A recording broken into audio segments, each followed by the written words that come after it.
자, 첫 번째 이제 네이버의 그 회사를 좀 알아볼게요. 네이버는 1999년에 설립된 국내 1위 인터넷 기업입니다.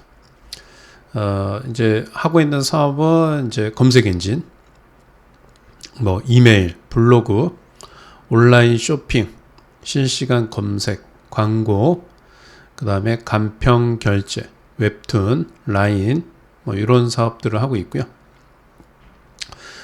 네이버는 이제 2000년도 들어서면서 이제 해외 쪽에 진출했습니다. 그래서 대만, 일본, 대만, 태국 등에서 이제 서비스를 하면서 글로벌 기업으로 성장을 했고요. 코스피에 상장됐고 본사는 이제 분당에 있습니다. 분당에 위치하고 있다.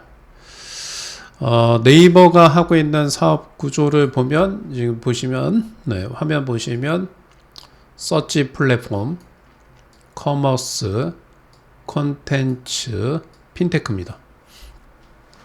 자, 여기서 이제 사업 비중을 보면 이제 서치 플랫폼의 매출이 가장 크죠. 네. 서치 플랫폼의 매출이 가장 크고, 그 다음에 커머스입니다. 커머스. 그 다음에 콘텐츠. 그죠? 그 다음에 핀테크예요. 지금 현재 2022년에는 지금 매출 차지하는 비중이 서치 플랫폼이 52%였는데 2022년에는 좀 줄어들었습니다. 그죠? 매출 비중이 한 9% 정도. 서치 플랫폼이 전체 네이버에서 차지하는 매출 비중이 좀 줄었다는 거죠. 그 다음에 커머스는 늘어나고 있죠. 커머스는 늘어나고 있습니다. 그 다음에 핀테크도 늘어나고 있죠. 그래서 서치 플랫폼은 비중이 조금 줄어들고 있고, 네, 커머스와 컨텐츠, 커머스, 핀테크 이쪽 사업의 비중이 커지고 있다. 네, 이렇게 보시면 됩니다. 자, 이제 여기서 볼게요. 이제 그 서치 플랫폼 뭐예요? 서치 플랫폼. 이 서치 플랫폼. 검색이죠, 검색. 우리 네이버나 국내 검색 시장의 약 70%의 점유율이에요. 거의 독과점이죠, 독과점. 네. 그리고 수익 모델은 이제 광고 수익, 뭐 키워드 광고. 여러분들이 뭐 유튜브뿐만 아니고 상품 광고 할 적에 이 키워드 광고, 그 다음에 네이버 지식, 네, 광고. 여기에서 이제 수익이 난다라고 보시면 될 것 같고. 자, 여기 커머스라고 있죠, 커머스. 네. 커머스 쪽의 사업인데 이 커머스에 대해서 좀 말씀을 드릴게요. 이 커머스가 이제 뭐냐 잘 모르시는 분 계시는데 커머스라고 하면 잘 모르겠죠. 한국말로 하면 잘 압니다. 전자상거래. 네.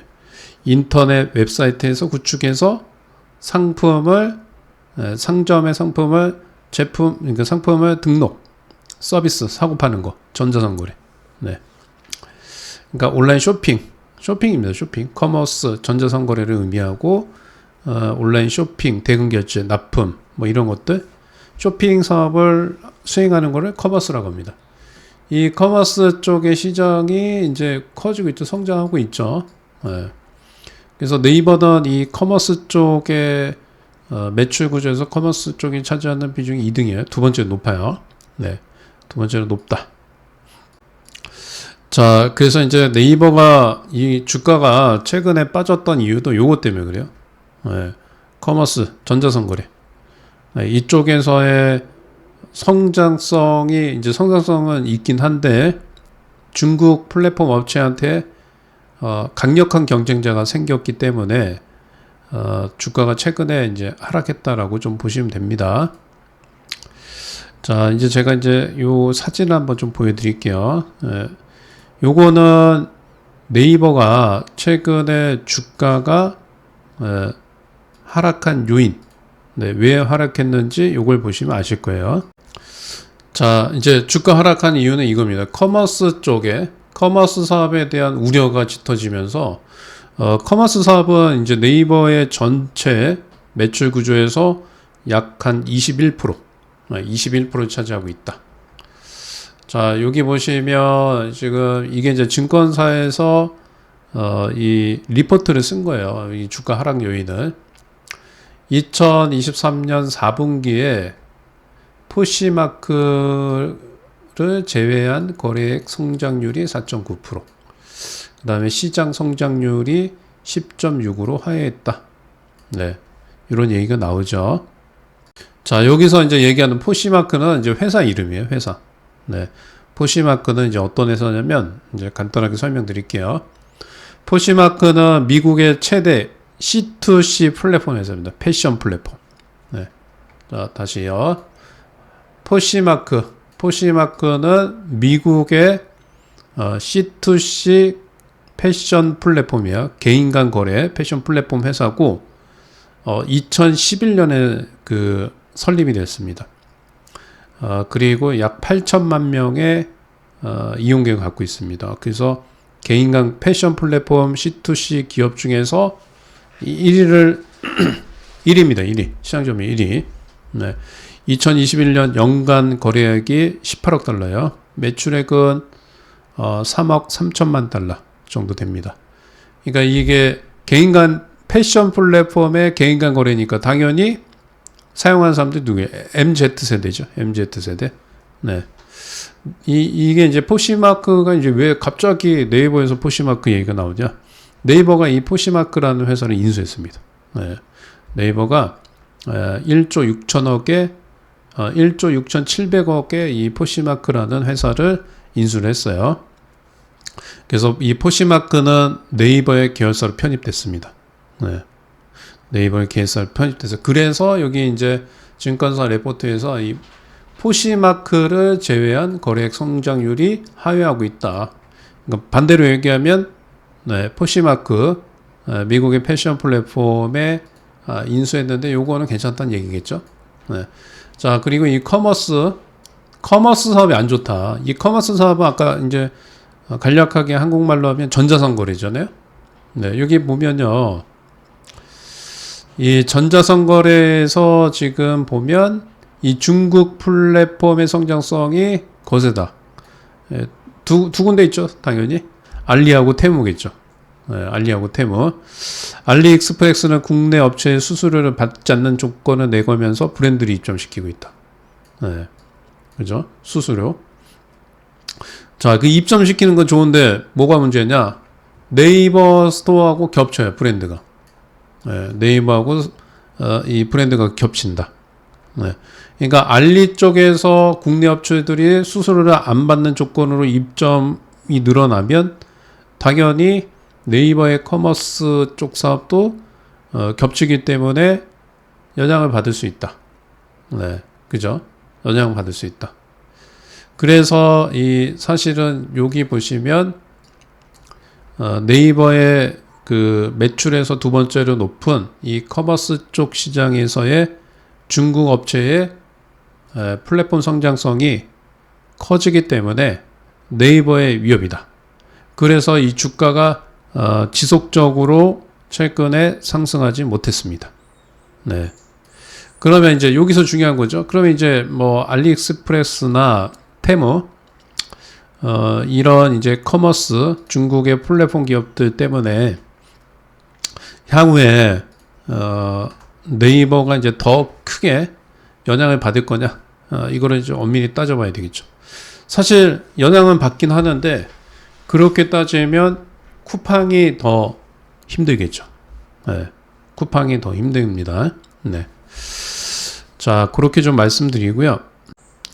자, 그 다음에 이제 지난해 네이버가 이제 커머스나 콘텐츠 쪽에서의 성장이 되게 컸어요. 예, 지금 커머스와 전자상거래와 콘텐츠 쪽의 연 매출이 9조 원 돌파했습니다. 그래서 연간 사상 최대다. 그래서 좀 아이러니한 게 중국 플랫폼 업체 때문에 커머스가 좀 위태위태하다. 요거 때문에 주가가 좀 빠졌긴 하지만 실질적으로 보면 실적은 되게 좋아요. 실적이 되게 좋다. 저는 특히 이제 전자상거래 쪽에 중국 플랫폼 기업들 때문에 주가 상승이 크지 않았던 부분은 좀 과하지 않나? 네, 이렇게 보고 있습니다. 자, 그러면 이제 최근에 증권사 레포트를 통해서 이제 한번 좀 볼게요. 어떤 것들이 문제가 되는지. 지금 일단은 이제 광고나 커머스 쪽에 좀 위험하다 이렇게 얘기가 나오고 있는데 제가 봤을 때는 큰 문제 없어요. 네, 큰 문제는 없습니다. 그리고 지금 네이버 웹툰이 IPO 나스닥 상장 뭐 이슈가 있죠. 네, 그 관련주는 이제 Y랩이에요. 뭐 그것도 있고요. 5월달 아니면 6월달에 나스닥에 그 네이버 웹툰 IPO를 할 것으로 보여집니다. 이런 것들은 이제 되게 호재적인 부분이에요. 그 다음에 또 이제 결제, 네이버페이를 통해서 결제 시장을 장악을 했죠. 그래서 이제 금융, 부동산, 증권, 네. 이쪽에서의 성장성이 상당히 좋다라고 좀 말씀드리고, 그 다음에 1분기 실적도 볼게요. 1분기 실적은 일단은 2조 4,661억 정도입니다. 네. 뭐, 좋아요, 이게. 그러니까 저는 이게 주가가 빠진 이유가 별로 없다라고 좀 보여져요. 자, 여기 보시면 1분기 매출액이 2조 4,661억. 전년 동기 대비해서 8.1% 증가됐죠. 영업이익은 3,900억 정도 되죠. 전년 동기 대비해서 몇 프로예요? 18.5% 증가되고 있죠. 네. 그 다음에 영업이익률이 지금 예상 컨센서스 상회했죠. 네, 상회했습니다.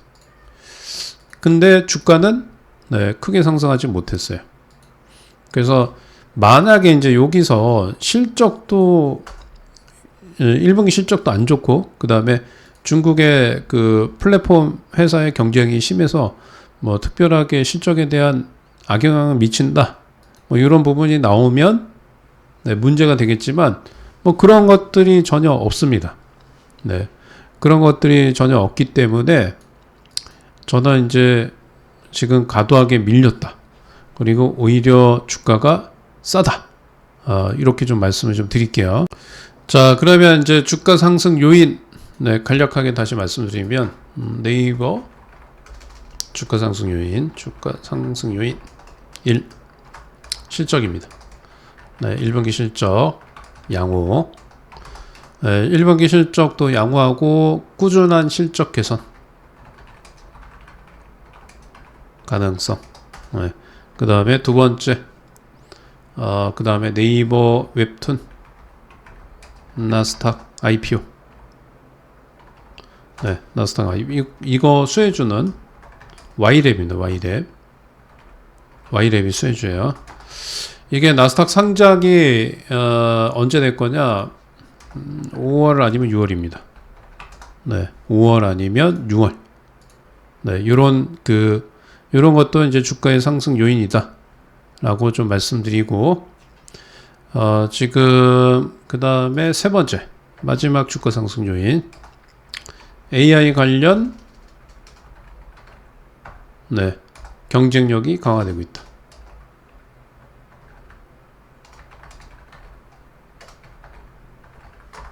네, 이게 주가 상승 요인이에요. 자, 그리고 이제 한 가지 네이버가 이제 못 간 이유는 저는 뭐 플랫폼 뭐 영향도 있겠지만 네, 이것도 있습니다. 수급적인 부분도 있어요. 한번 좀 볼게요. 자, 이 최근에 이제 네이버의 외국인과 기관의 매매 동향인데 봐보세요. 지금 3월 22일부터 29일까지 계속 팔아요. 여기는 팔죠. 네. 기관도 특별하게 사고 있지 않습니다. 그러니까 이게 실적이 나쁘거나 어떠한 큰 문제가 있어서 상승하지 못했다라기보다는 수급. 네. 그러니까 우리가 지금 우량주 같은 경우에는 밸류 프로그램에 따른 외국인 매수. 네, 외국인 매수가 들어오는 주식들이 네, 상승하는데 네이버는 일단은 네, 외국인 수급이 별로 좋지 않았다.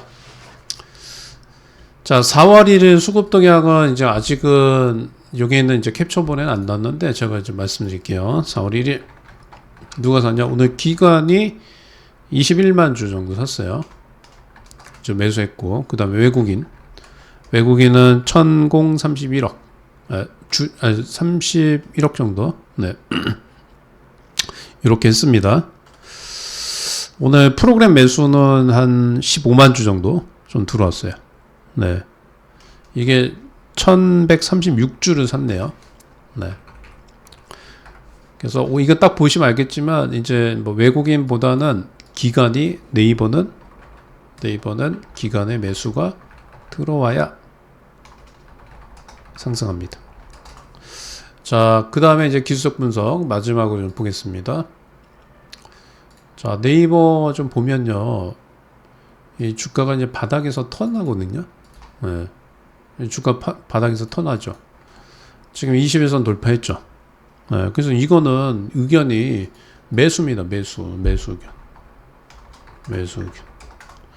혹시라도 이 네이버를 갖고 계신 분들, 이게 겁나 안 올라가서 종목을 교체할까 좀 고민하시는 분들 많으실 거예요. 이 반도체에 비하면 상승이 크지 않기 때문에 이 주식을 어떻게 해야 될까 고민하시는데 팔면 안 됩니다. 이제 네, 그동안에 힘들었던 것들은 이제 끝내고 저점은 저는 최근에 형성됐던 17만 8천 원을 이탈할 가능성은 희박하다.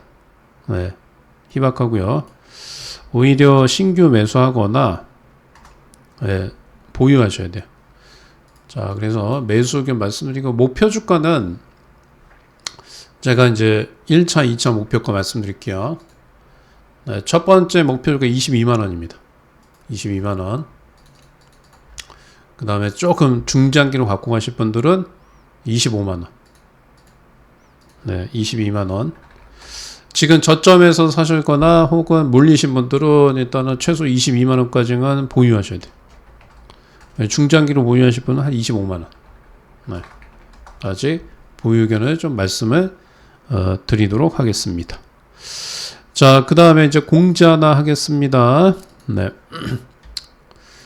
자, 신현식 낙폭과대 유튜브는 매주 월, 수, 목, 금 오전 7시부터 오전 7시 50분부터 10시 30분까지 주간 라이브 방송 진행합니다.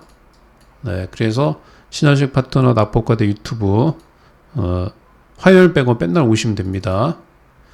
자, 그 다음에 자, 신현식 파트너 낙폭과대 유튜브에 구독하시고 구독하고 구독 인증 사진 캡처를 와우넷 111 골뱅이 네이버닷컴으로 보내주시면 유료 강의 PPT 자료 드립니다. 동영상 청취하시는 분들 중에서 구독하시고 유료 강의 PPT 자료 한 번도 빠짐없이 받아가시길 바랍니다. 자, 오늘도 수고 많이 하셨고요. 네, 성공 투자하시길 기원하겠습니다. 감사합니다.